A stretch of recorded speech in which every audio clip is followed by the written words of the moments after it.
कबुतरामुळे माझ्या आईचा मृत्यू झाल्याचं म्हणत विधानसभेमध्ये राम कदम आक्रमक झाले आहेत। माझी आई 15 मिनिटं नॉनस्टॉप खोकायची, बेशुद्ध व्हायची असं राम कदम यांनी म्हटलंय। कबुतरांना नॅशनल पार्कमध्ये स्थलांतरित का करत नाहीत असा सवाल देखील कदम यांनी केलाय। यावर राम कदमांच्या प्रश्नाची सरकारने दखल घ्यावी असं विधानसभा अध्यक्ष नार्वेकर यांनी म्हटलंय। जी आई सौभाग्यवती धोंडूबाई शिवाजी कदम 12 जूनला त्यांचा दुःखद त्यांना देवाज्ञा झाली।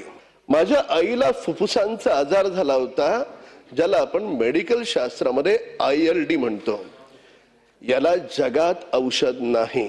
माझी आई 15-15 मिनिटं खोकायची, 15-15 मिनिटं नॉनस्टॉप खोकत असताना बेशुद्ध व्हायची। ही स्थिती ILDच्या सर्व पेशंटची आहे आणि भारतभरात दर वर्षाला अशा 9 लाख पेशंट होतात। हा आजार कशामुळे बळावतो?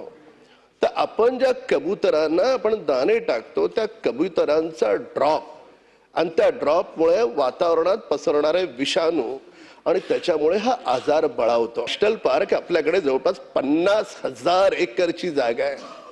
का नाही तिकडे आपण रिलोकेशन करत?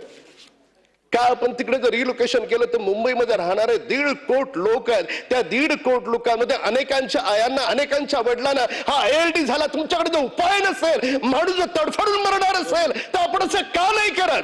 या देवभाऊंच्या सरकारनं त्या कबुतरांचा पण विचार करावा, ते पण जगले पाहिजेत, पण आमच्या माय माऊलींचा पण विचार करावा। दुर्दैवाने त्यांच्या मातोश्रींना याच आजारामुळे त्यांचं निधन झालं।